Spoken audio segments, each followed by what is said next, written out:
This is a reading from the poem of the Man God by Maria Valtorta, Volume 2, Episode 212. At Jutta, Jesus speaks in Isaac's house. 8th of July, 1945. The whole population of Jutta has run to meet Jesus with the wild flowers picked on the mountainsides and the early fruits they cultivate, besides the smiles of the children and the blessings of the citizens.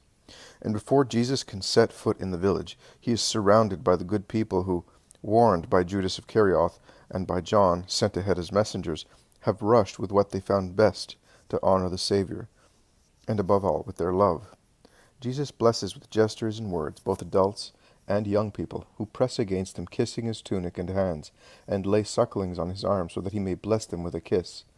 The first to do so is Sarah, who places against his heart the beautiful 10-month-old baby whose name is Jessai. Their love is so impetuous that it prevents progress, and yet it is like a rising wave. I think that Jesus proceeds carried more by that wave than by his own feet, and his heart is certainly carried very high into the clear sky by the joy of such love. His face shines with the brightness of the moments of greatest joy of man-God. It is not the powerful, magnetic-looking face of the moments when he works miracles, nor the majestic faces when he discloses his continuous union with the Father, nor the severe one as when he condemns sin.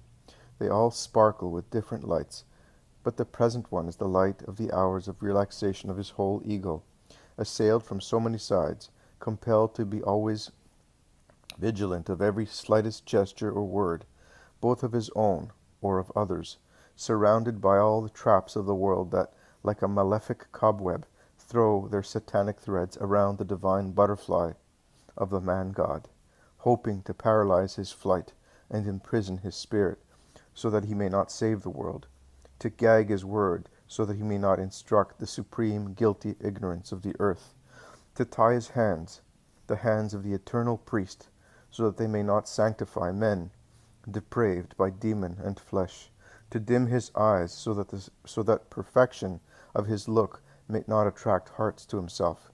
His look, in fact, is a magnet, forgiveness, love, charm overwhelming every resistance that is not the resistance of a perfect Satan. Oh, is the work of the enemies of the Christ still not always the same against the Christ? Science and heresy, hatred and envy. The enemies of mankind who sprang from mankind itself, like poisoned branches from a good tree, do they not all do that, so that mankind may die, as they hate it more than they hate the Christ, because they hate it in an active way, unchristianizing it, in order to deprive it of its joy, whereas they can bereave Jesus of nothing, as he is God, while they are dust. Yes, they do that. But the Christ takes shelter in faithful hearts, whence he looks, speaks, and blesses mankind, and then he gives himself to those hearts, and they touch heaven with its blessedness, still remaining here, but burning their senses and organs, in their feelings and thoughts, and in their souls, to the extent of being delightfully tortured in their whole being. Tears and smiles, groans and songs, exhaustion and dire urgency for life are our companions. More than companions, they are our very being, because as bones are in the flesh, and veins and nerves are under our skin, and they all make one man. Thus, likewise, all these burning things, originating from the fact that Jesus gave himself to us, are within us, in our poor humanity. And what are we in these moments, in those moments which could not last forever, because if they lasted a few moments longer, we would die burnt and broken? We are no longer men. We are no longer the animals gifted with reason living on the earth. We are, oh Lord, let me say it once, not out of pride, but to sing your glories, because your glance burns me and makes me rave. We are then seraphim, and I am surprised that we do not emit flames and fierce heat, perceptible by people and matter, as it happens in the apparitions of damned souls. Because if it is true that the fire of hell is such that even the reflection emitted by a damned soul can set a piece of wood on fire and melt metals, what is your fire like, O God, in whom everything is infinite and perfect? One does not die of fever. One does not burn because of it. One is not consumed by the fever of bodily diseases. You are our fever, love, and by it we are burnt. We die, we are consumed, and the fibers of our hearts, which cannot resist so much, are torn apart by it and for it.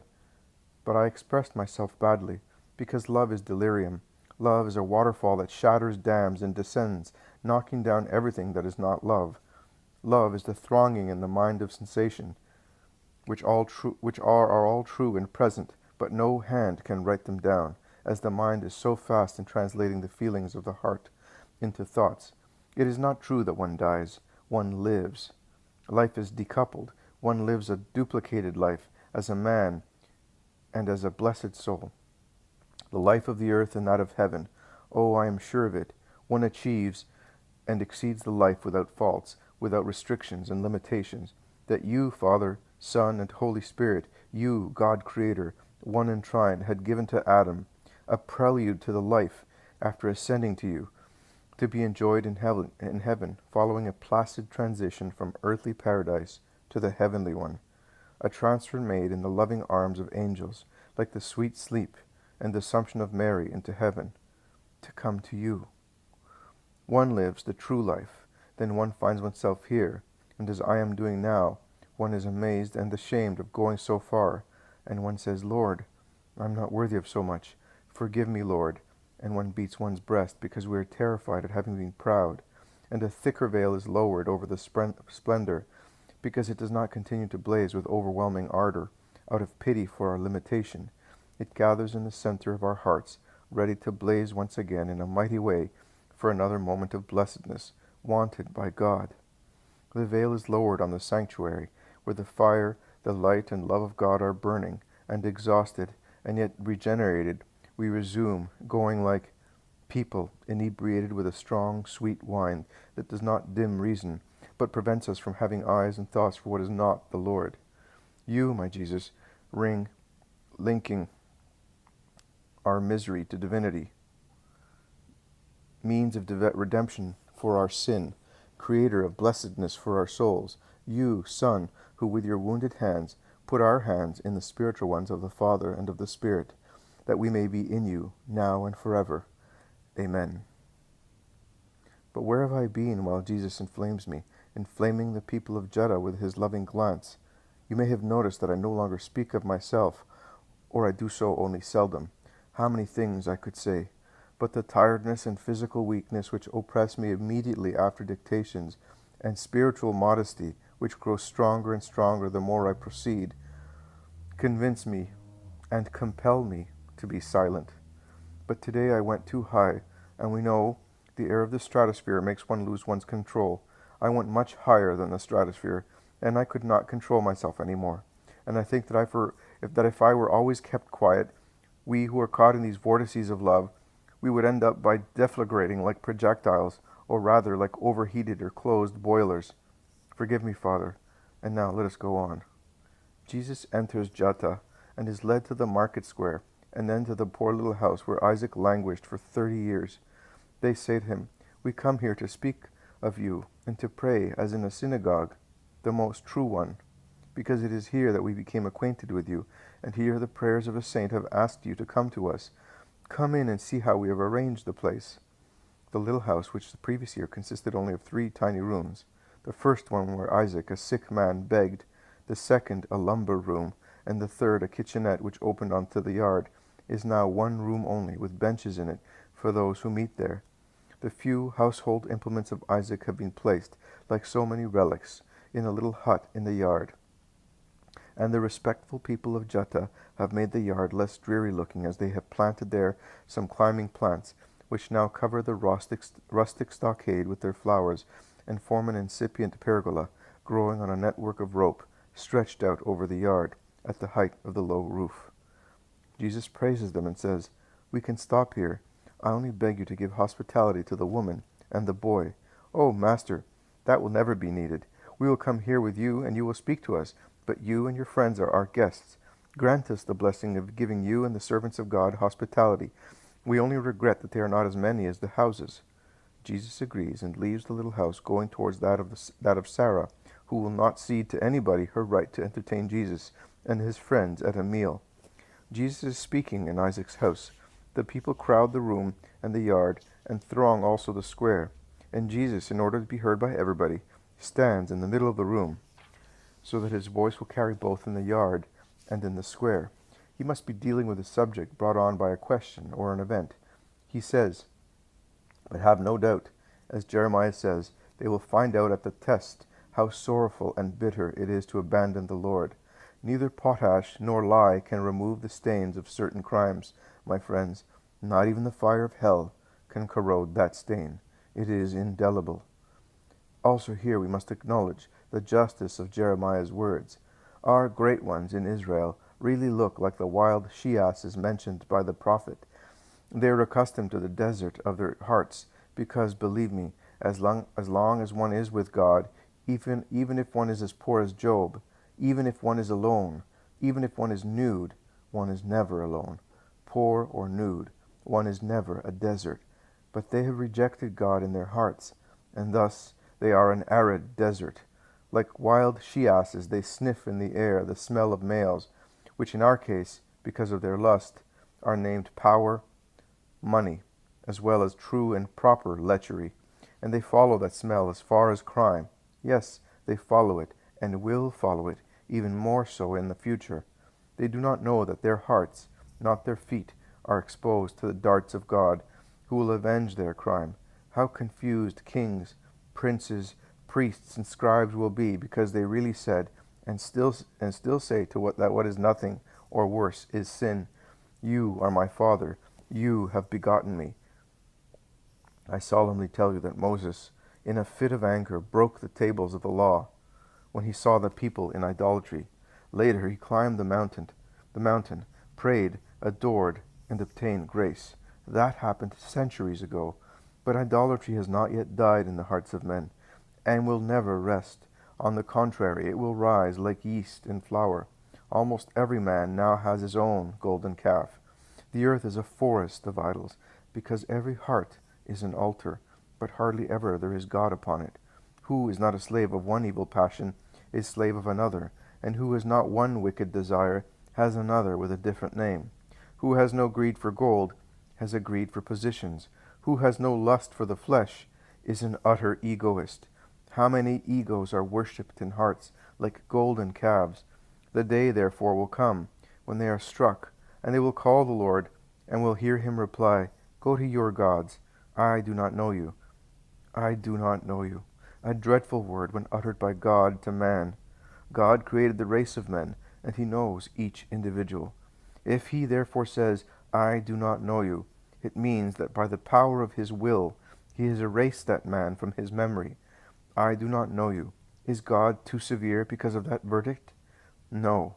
Man cried to heaven, I do not know you, as faithfully as an echo. Consider, man is obliged to acknowledge God out of gratitude and out of respect for his own intelligence. Out of gratitude. God created man and granted him the ineffable gift of life and provided him with the super ineffable gift of grace. When man lost grace through his own fault, he heard a great promise being made to him. I will give grace back to you. It is God, the offended party, who says so to the offender, as if he, God, were guilty and obliged to make amends, and God keeps his promise. Behold, I am here to give grace to man. God has not confined himself to giving only what is supernatural, but he has lowered his spiritual essence to provide for the coarse necessities of man's flesh and blood, and he gives the heat of the sun, the relief of water, corn, vines, all kinds of trees, and all races of animals. Thus, man received from God all the means of life. He is the benefactor. Man must be grateful and show his gratitude by endeavoring to know him. Out of respect for one's own reason, a madman and an idiot are not grateful to those who cure them, because they do not understand the true value of the cure. And they hate those who wash them and feed them, who accompany them and put them to bed, who watch that they do not get hurt, because beastly as they are on account of their illness, they mistake cures for tortures. The man who fails in his duties towards God disgraces himself, a being gifted with reason. Only a fool or an idiot cannot tell his father from a stranger, a benefactor from an enemy. But an intelligent man knows his father and his benefactor, and takes pleasure in knowing him better and better. also with regard to things of which he is unaware, as they happened before he was born, or before he was helped by his father or benefactor. That is what you must do with the Lord, to show that you are intelligent and not brutes. But too many people in Israel are like those fools who do not know their father from their benefactor, or their benefactor. Jeremiah asks, can a girl forget her ornaments, and a bride her sash? Oh yes, Israel is made of such foolish girls, of such wanton brides, who forget honest ornaments and sashes to put on tinsels of prostitutes, and this is found to happen more and more frequently, the more one climbs the classes that should be the teachers of the people. And God's reproach, with his wrath and regret, is addressed to them. Why do you endeavor to prove that your behavior is good, to obtain love, whereas you teach the wickedness of your ways of living, and the blood of poor and innocent people was found on the hems of your garments? My friends, distance is good and evil. To be very far from the places where I am likely to speak is an evil, because it prevents you from hearing the words of life, and you regret it. That is true. But it is good inasmuch that it keeps you away from the places where sin ferments, corruption boils, and snares hiss to act against me, hampering me in my work, and against the hearts of people, by insinuating doubts and falsehood with regard to me. But I prefer you to be far away rather than corrupted. I will see to your formation. You know that God had provided it before we were acquainted with one another, so that we might love one another. I was known before we met. Isaac was your announcer. I will send many Isaacs to speak my words to you. However, you must know that God can speak everywhere, and privately to the spirit of man, and instruct him in his doctrine. Do not be afraid that by being alone you may be led into error. No, if you do not want, you will not be unfaithful to the Lord and to his Christ. On the other hand, he who just cannot stay away from the Messiah should know that the Messiah opens his heart and stretches out his arms to him and says, come, come, whoever wishes to come. Stay here, whoever wishes to stay. But both the former and the latter should preach Christ by means of an honest life. Preach him against the dishonesty which nestles in too many hearts.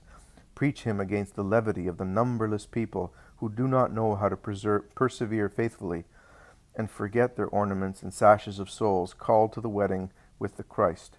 You said to me in your happiness, since you came here, we have had neither sick nor dead people.